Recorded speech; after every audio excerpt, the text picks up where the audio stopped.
Okay, friends, welcome back to yet another session of Thinking and Destiny.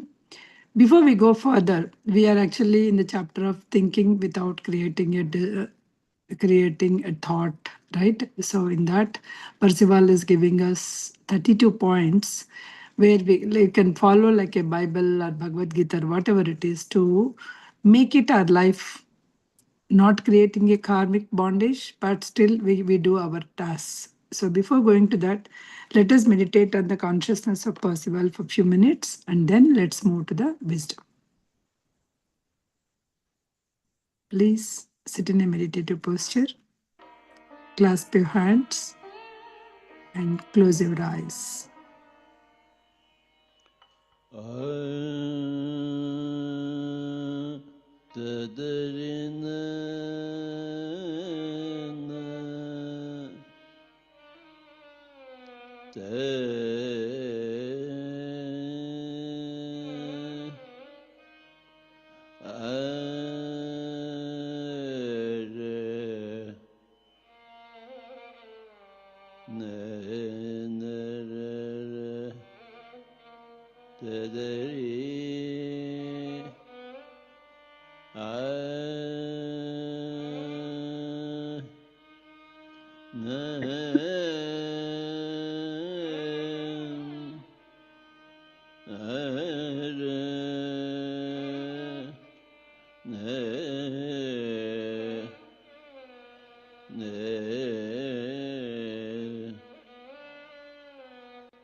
Please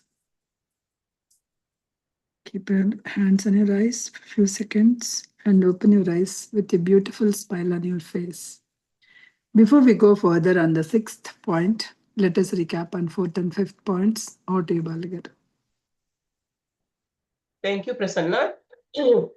So last time we covered up to 4 points, no, up to 1, 2, 3 of the immortality, the consciousness, how we perceive and how we should not perceive. So let us go the next 4, 5. Is it 3, 4, 4, 5? Isn't it? Yeah, let us 4, do 5. 4, 5. Okay. So just briefly about the 3. How once we awaken, how we feel our consciousness. Do I need to go through the third one? 3, 4, 5? Four before being consciousnness. Okay. Point 3, how awakening happens. In the instant of being conscious of consciousness, the light which is greater than the light of 10,000 suns, that bright, sunshine like the light.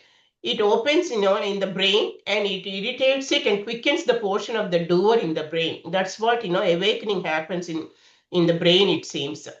So here, when the enlightening happens, he says the realization is not gradually becoming, but an instantaneous awakening. It's not a gradual, but he says it's an instantaneous. So it's not merely intellectual, but it's transformational. A transformational shift happens, he says. You become aware of not of something, but you are aware of yourself, awareness of your awareness. The light is greater than 10,000 suns. So, like I said, that light awareness comes into your brain. This light is not physical, it is the illumination of inner knowing, the radiance of pure intelligence. It awakens the dormant potentials in the brain, it quickens the portion of the doer, that is, the active consciousness within us becomes vibrant and alive. You move beyond the mind, beyond the thought, into direct knowing.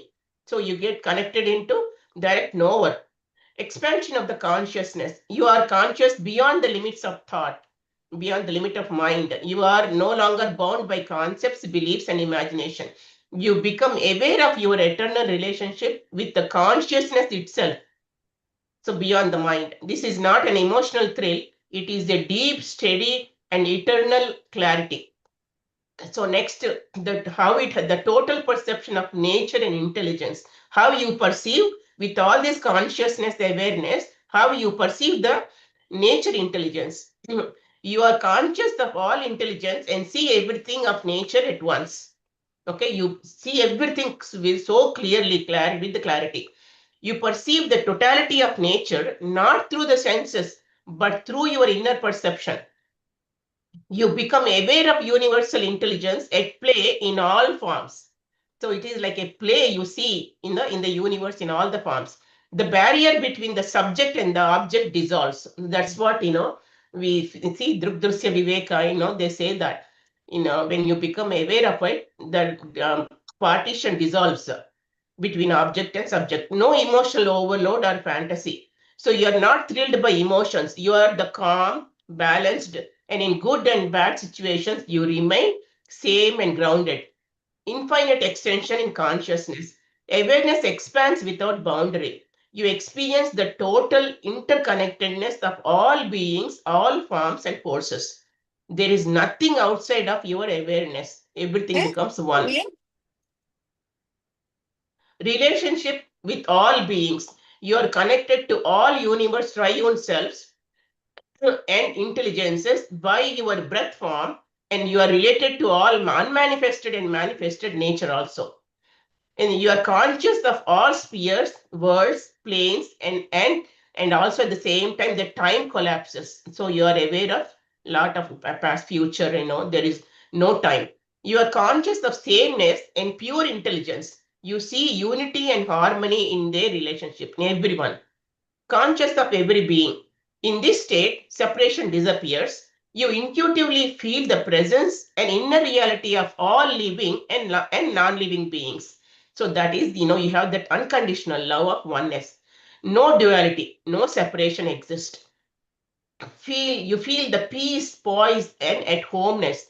That bliss feeling. You are satisfied and calm, and you have ease and poise with bliss, simplicity of all that is beyond thought, beyond sensation, beyond imagination or emotion. You are aware of all things at all in all times and all in all forms because you have returned to the your home of source of all knowing. uh, So before being conscious of consciousness, you need to think without being attached. How does it happen? You should understand that thoughts are beings and responsible for all that they do. And you should understand that thoughts influence others and also experience acts, objects, and events. And also the desires in your thoughts are the magnetic links which beyond you to nature that binds you to the nature. When you think without creating thoughts, then your feelings and desires will not attach themselves to the in nature, impressions of the nature, which come in through your four senses. So that is how you bind it. You should understand the thought which you have created. It blinds you and prevents you from being conscious of the difference between your desires and objects attached. And from distinguishing yourself as different from nature, you should understand this. You must learn how to think, how to recognize yourself to be that which is conscious as itself and different from nature.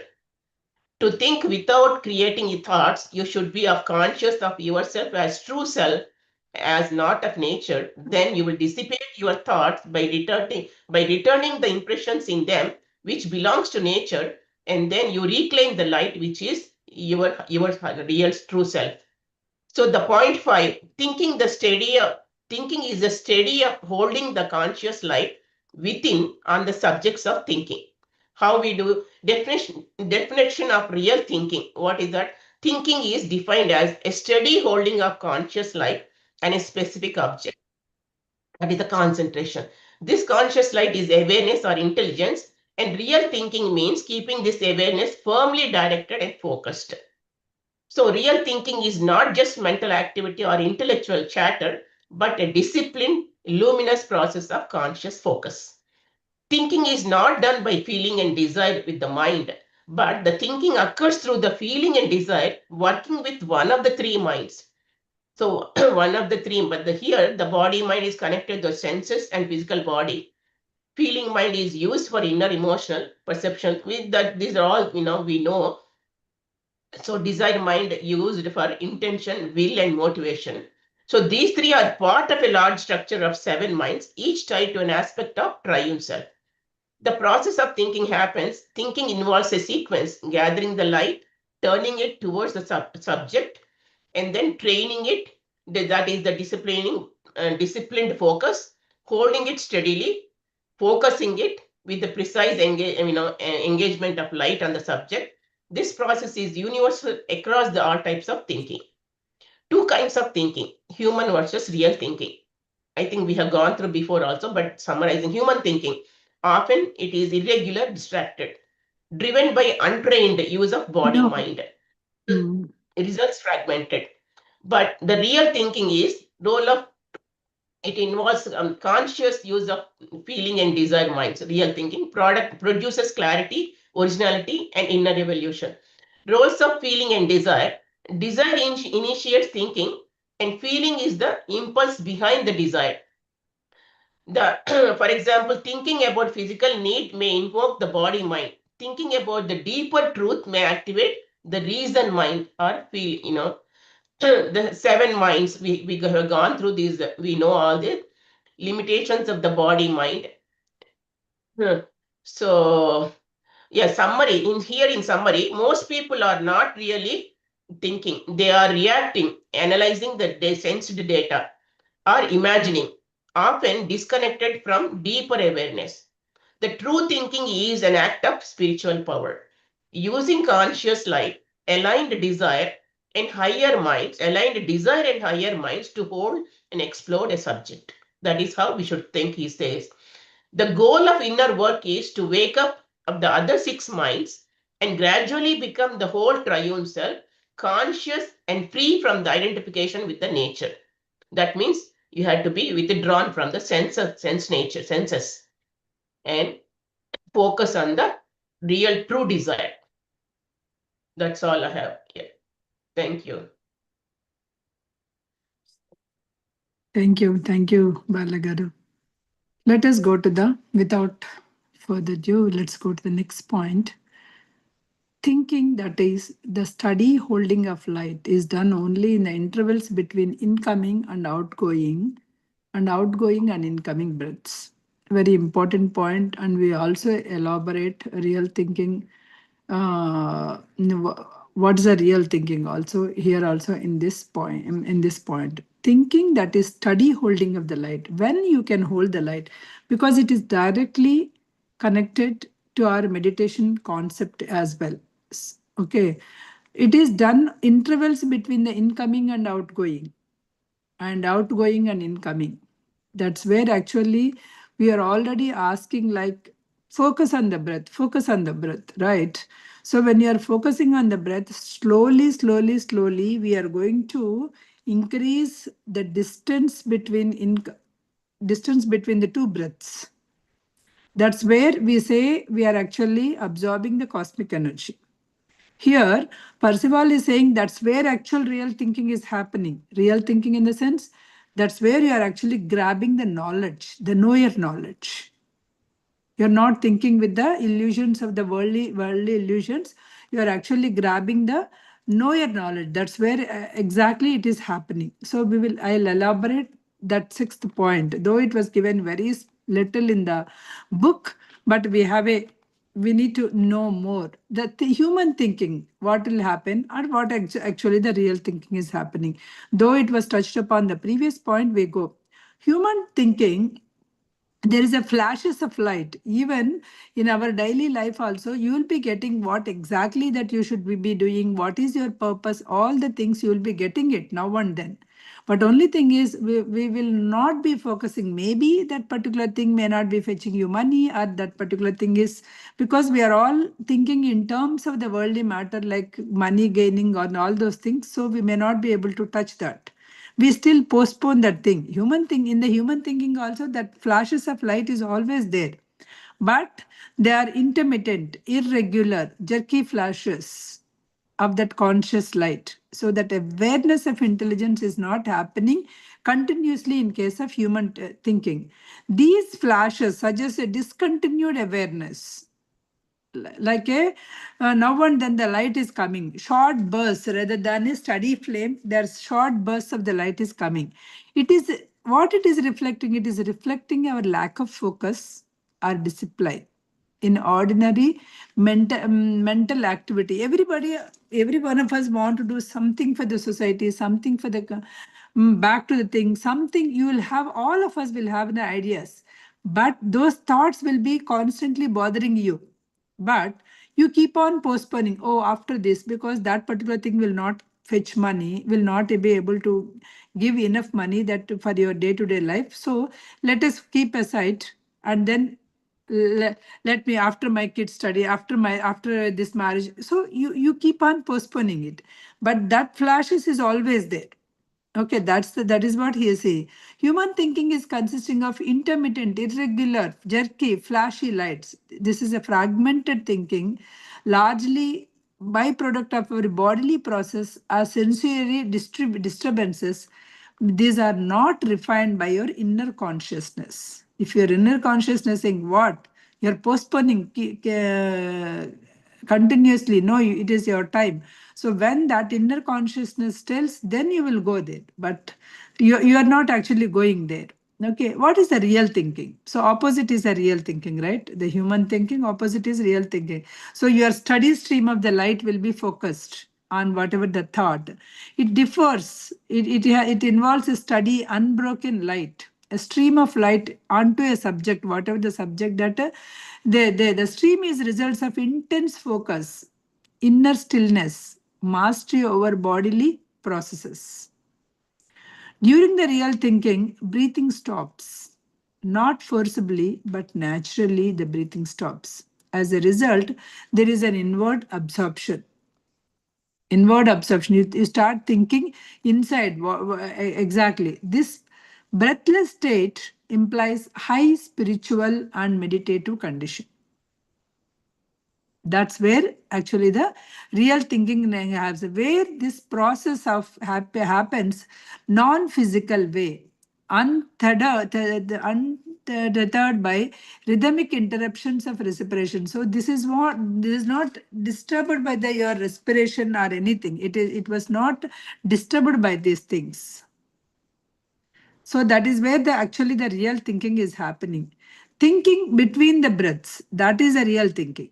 The human thinking act as a thinking happens between the that is inhalation and exhalation interrupt the thinking process. Thoughts are like points of light.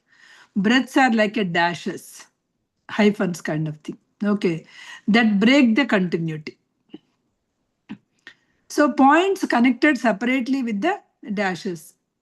So point, dash, point, there is a breath, there is a point. You are actually thinking. There is a breath and there is a dash. This is showing that a limited and disrupted normal thinking. Okay, compared to the higher consciousness thinking which is transcended by the breath or a bodily disturbance.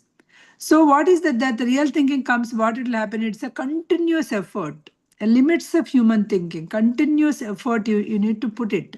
Sustained by attention on the subject, whatever the subject you are putting, continuous focus.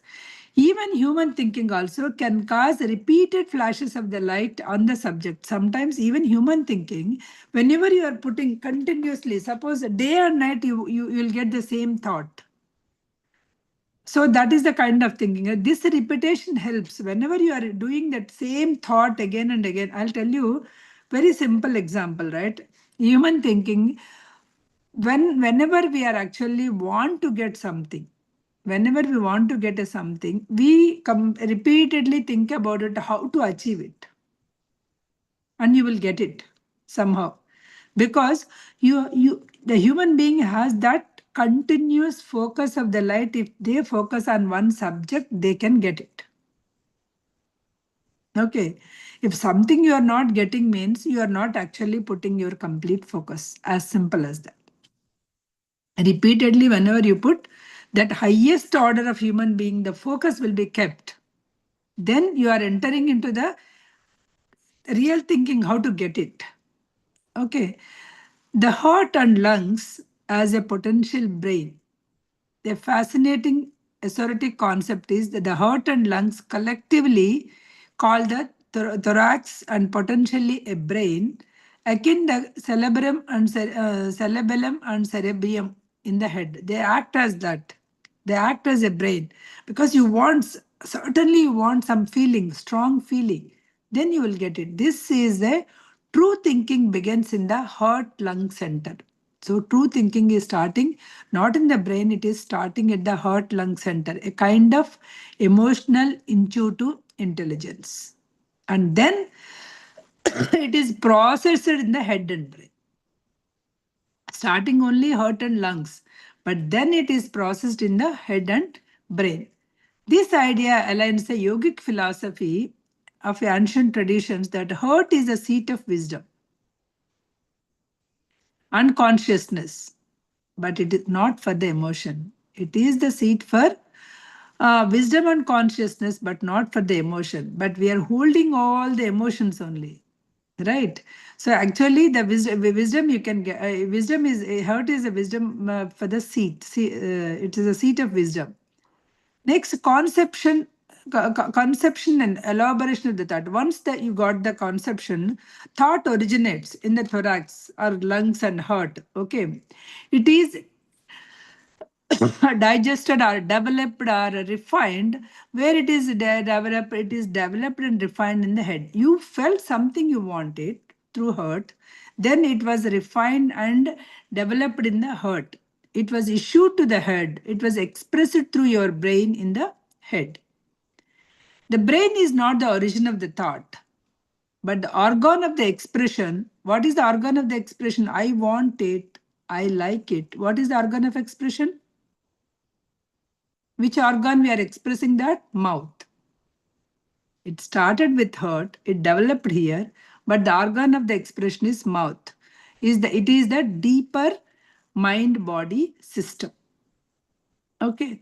This is sequence was downward to upward. This is a sequence called downward to upward communication. Feeling and desire is in the thorax. Thought forms shaped by the light in the brain, and it got elaborated and articulated in the head. That is what is happening. Then desire is the direct cause of thinking. What is this thinking? When it is starting, whenever you desire something, be it is a spiritually you want to get some wisdom, or you want to liberate, or be it that you want to have a car and a good home, anything. The desire is the cause for thinking. Without desire, you won't think anything. You just came like a kid without thinking anything. Happily you play and go. But desire is the engine for the thought. Without a desire, there's no movement of the light. No focus, no thinking. Right? No focus, no thinking. But desire is always preceded. How the desire will come? Suppose, let us take Sirisha bought a new car. So I saw that car. Where is the feeling? So I feel happy. That's the one feeling. I felt happy for her, said congratulations and all. That's done. Next, there is a feeling inside me that, oh, this is nice car. I want to have it. So by seeing something, I got a feeling that I too want to have it. So with that feeling, the desire started, isn't it?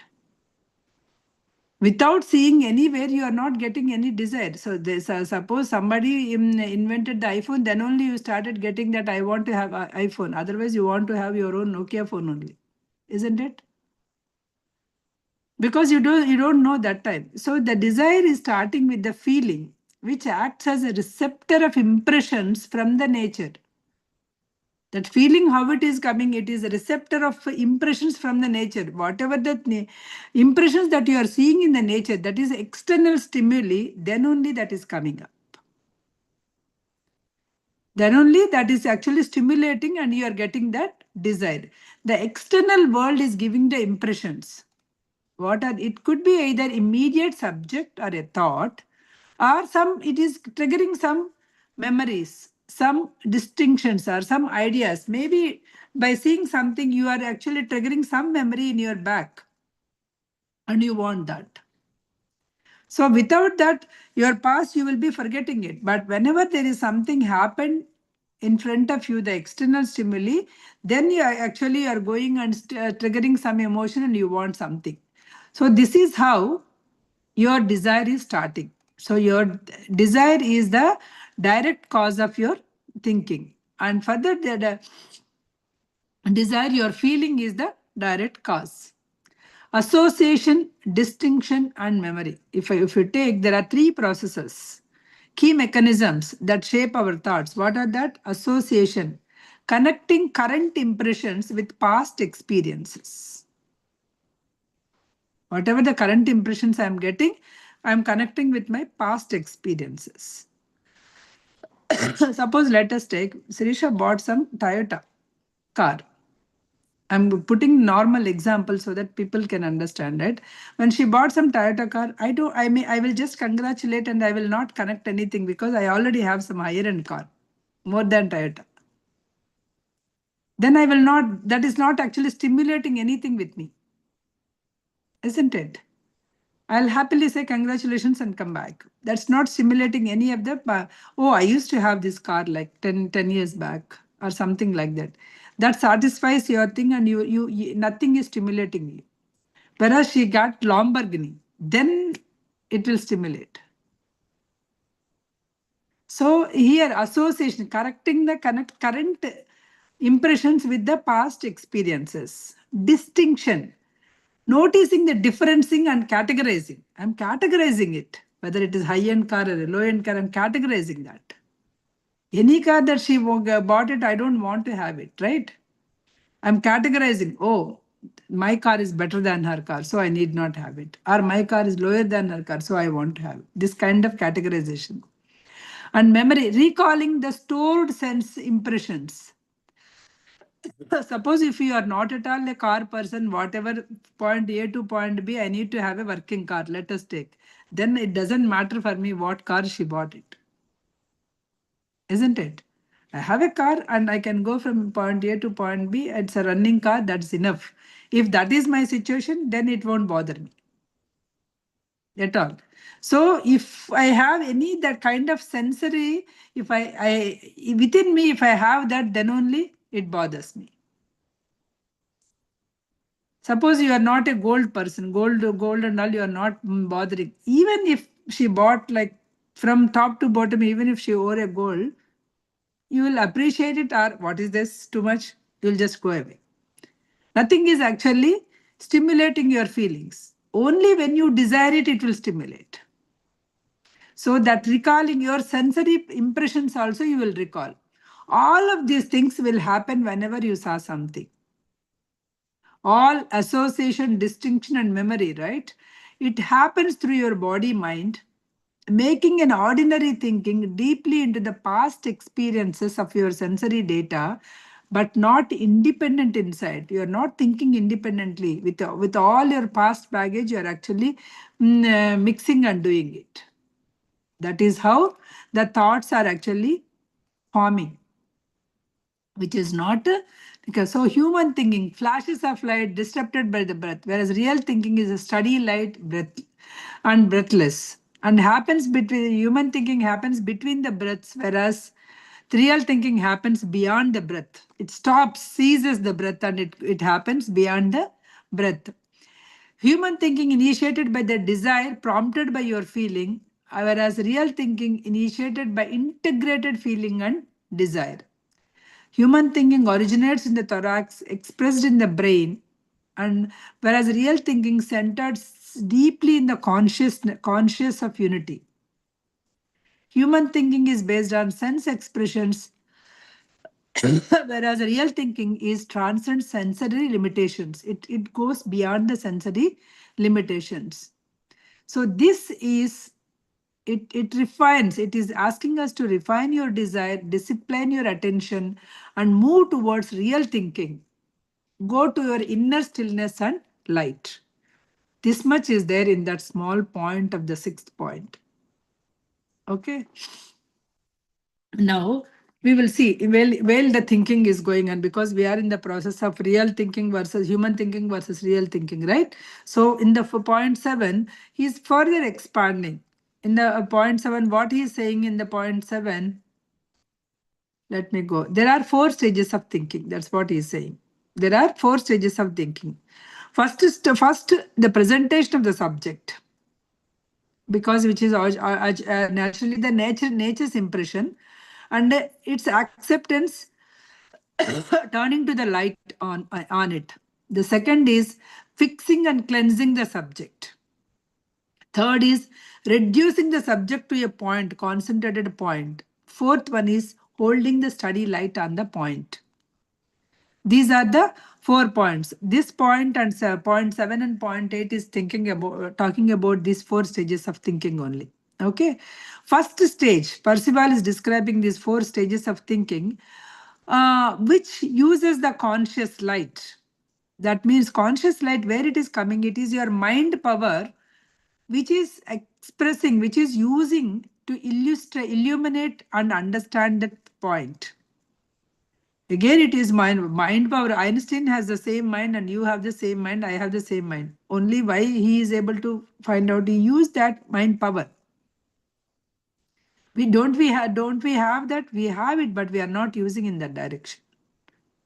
Or we are not focusing on any things. These stages are rarely completed in every human thinking, but essential for the development of your higher awareness or your self-mastery. If you want to master yourself, if you want to know yourself, as per Ramana Maharshi, if you want to master yourself, you need to know all these 4 types of thinking. First point is presentation of the subject. Any subject, it could be presentation of the subject. This is when an impression from the nature enters into your mind, either through senses or through internally. You may be thinking somewhere, somebody got something. You may be thinking internally or through senses, because you saw something, you heard something, you may be getting it. So with that impression, the subject starts. You accept the impression and turn your conscious light, your awareness or attention towards it. As I told you, if I'm not a car person at all, whether she bought a Lamborghini or Tesla or anything, it doesn't matter to me. My impression, my conscious light, I will not turn to it. Even somebody wore the full gold jewelry, if I'm not interested, my attention will not go, isn't it? So when your impression was grabbed, then only you would turn your conscious light into that particular subject. You will be aware of it. You will pay attention of it. Otherwise, you won't pay attention to it. Suppose let us take, there are so many boys went in any conference. Will you remember their dress? Tell me. Very simple thing. Will you remember their dress, what they wore? If there are 4 ladies went, will you remember their saris? It all depends on whether you like it or not, right? Suppose if you are that person, definitely 90% of whether you had a gents dresses or not, ladies saris, they'll notice it, because that's how your impression is going in. That's what the subject now becomes something to thought about, beginning the process of understanding, right? So the subject you started, that is what actually the presentation of the subject. Then second point is fixing and cleansing the subject. Let us take, you saw that sari somebody and noticed it, then, oh, this is not important to me, leave it. Okay, it's good, leave it. That's one point. Other point is, what is that sari? What could be the material? Where did she bought? If it is in the party, you will go and ask. So this is all you are fixing on the subject. You hold subject steadily in your mind, because that is not going out in your mind. You are fixing steadily on your mind. This is the process of clarification and purification. Eliminates irrelevant distractions or emotional reactions. But here he is talking about anything. You are not bothering. Oh, I don't. Before day itself, you would have taken a one promise that I will not buy saris for this year. But when you saw that, you forgot all these things. Or other way around, I'll tell. There is a student, you went for some spiritual retreat in order to gain the wisdom and get it. But you went and saw some dress and something. Then you feel that this is an unnecessary distraction. What you should do? You have to purify your mind. This is not my thing. I came here for this purpose. I came to, suppose, let us take, what is that? Michael Singer? No, no, no. What is the retreat that happened recently in Dallas? Not Michael Singer. It's a manifestation, no? No, no. That guy, what's the name, Andy? Robert Oh, Joe Joe Dispenza. Dispenza. Joe Dispenza retreat happened. So I came to the Joe Dispenza retreat to gain the wisdom from him, not to distract all these things. Then what you will do? You will cleanse, you will purify your thoughts. No, no, no, no. These are all the distractions. Let me focus only on the thought, not about who came, from where they came, what they wore, what they are talking. This is not important. This is their perception. Even if the same point, even if they are talking, it is their perception. You will be disciplined. You will be focused on him. It requires discipline and mental training to keep the light or awareness fixed and not let the subject become muddled or drifted away. It should not be muddled or drifted away. Nowadays, that is what is happening. Most of the people, even adults, not only the kids, they will open the phone for some purpose. Okay. Then they will open some social media, WhatsApp or whatever it is. Somebody will forward something. That reel they'll see, and then second reel will come, third reel will come. That's go on. What purpose? Why I came to this phone? You totally forgot. Because your thought was muddled and drifted away with all these distractions. That's what fix and cleanse on the object. That's the second point in thinking. Then reducing the subject to a point. What you wanted to do, reduce that as a point, single focus. With a study thinking, you refine the subject to its essence, its core idea, principle, or a question. Do that. Why you went for the Joe Dispenza workshop? What is the question you want to get it? Go focus there. Not all these things. The mind becomes sharp, focused, still in all aspects of subject with a single essential point. That's where you need to go. This is the powerful act of concentration and discrimination. You discriminate all other thoughts, remove it, concentrate on one particular point. That is the third one. What is the fourth one? You can all know. Now you have to focus the light. There is a single point. Focus the light on that point. Now the light of the mind is fully concentrated on distilled point of subject. This focused illuminated leads to the true insight or a knowing. Then you will understand what exactly the thing. A deeper awareness that goes beyond the thought. This is the result of genuine, discipline, and spiritual awakening. This is what you will be getting it. So, why most human thinking fails to reach knowing? Because this is the concept, four-step process. Then, why human thinking is fail to reach knowing? Next time, all the people, whoever is listening, you can focus. Whenever you are going to your phone, just try to go for your specific thing only. Do not go here and there. How many times you failed, you can remember. This is why human thinking is failing. Because we are getting this is simple thing. Every one of us would have experienced. Oh, I came for this, but I am seeing all these things. So he is explaining mental weakness and distraction. Why we are going? It's your mental weakness. The body mind untrained, restless, and is easily getting distracted. Mind is jumps rapidly from one task to another, unable to maintain a steady focus. And lack of internal coordination, your body mind, feeling mind, desire mind, they are not in harmony. If you desire one thing, suppose have you noticed that in before the day of exam, if you are studying any subject, you will understand everything very clearly. Have you felt this? Before that, you won't understand, but that day you will understand. The reason is you are putting your mind concentrating there. Whereas previously, your mind got distracted. This is an example. So they are not in harmony, but whereas before the exam, they are all in harmony. Every time, whenever we are thinking on the subject, if they are in harmony, then this lack of coordination will not happen. This body mind, feeling mind, desire mind are disconnected. These nerve centers are not connected. Otherwise, that is the reason why human thinking is failing. Interface from the feeling to desire. Feeling and desire may fail to activate your thinking process because there itself there is a disconnect. Or they interfere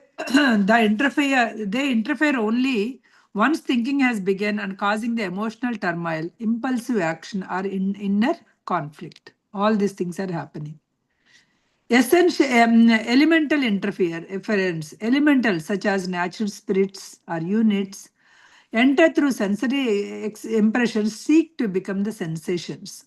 These things will also happen. They cause irritation, distraction, confusion, and dilute your light of mind. These elementals are drawn, diffuse, scattered, unconscious light, making the focused thinking very difficult. When these elementals comes, your focused thinking is very difficult. Conscious light is the key to the real thinking. Remember, conscious light is very key to the real thinking. Conscious light is a tool used by your mind to examine, understand, and know. In most of the people, this light is diffused, dim, unstable. Because of that, your mind is unsteady. Therefore, for a true thinking purpose, your mind should be very focused. Otherwise, the self-delusion, misunderstanding themselves, misunderstanding the world around you will happen. Consequence. What are the consequences of ineffective thinking? What will happen? You know, right? Whenever ineffective thinking, you will create all your karmic bondage. That's where you create all your karmic bondage.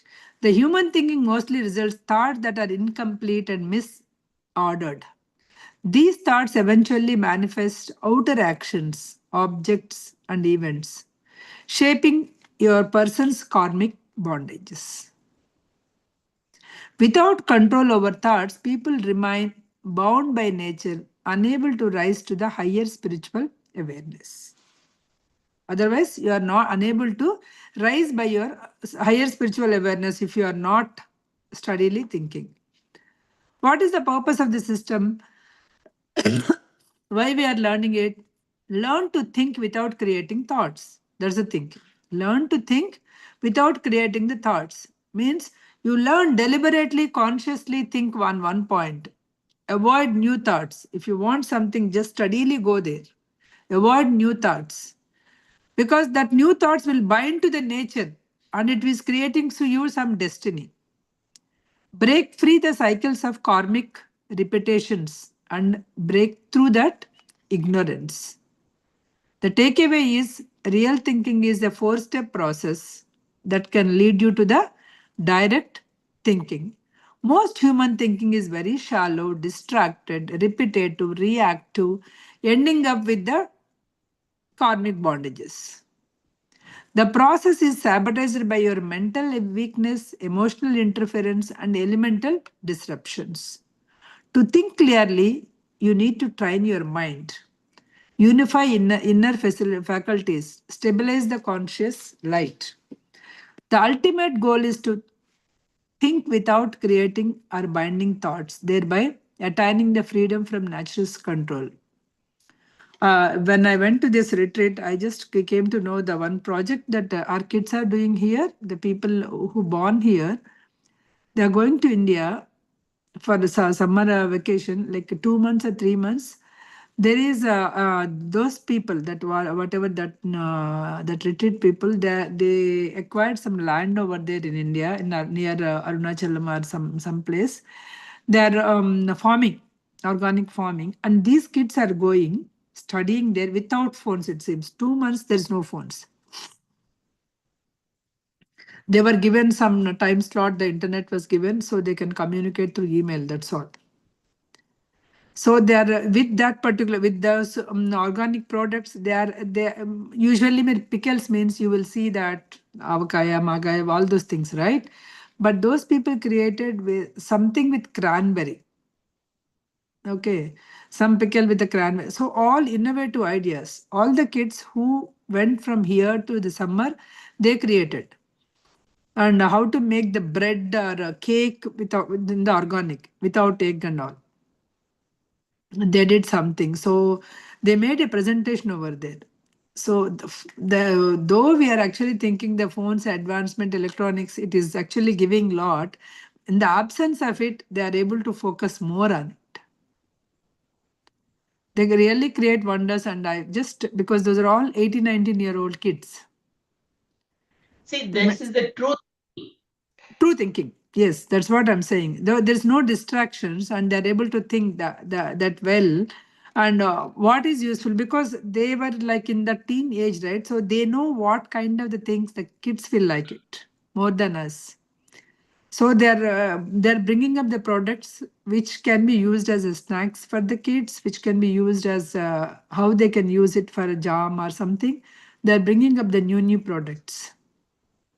I really Yes, like. for example, Huh? active thinking, how it happens when we go to a shop to buy one item or two items, Exactly. the You other go and items, buy all other items, and you may miss that one or two items that you went for also. correct. So these are all the destructive thinkings. Because the next point also 7 minutes, I think we can see. If not, I'll stop it. Do you want to stop or okay? Okay, let us stop. Srishigara gave like 6 and 7 points. We'll stop here because next point also is talking about this light on a real thinking, light on subject, but we can recap these points and we can talk in the next session. And here Okay. the next one is how to turn the light on the subject and on the and no other distraction No other, no without other, no on the only on subject, no other, because it's a continuous thing. But again, I need to elaborate and explain, right? So we'll take time for the next.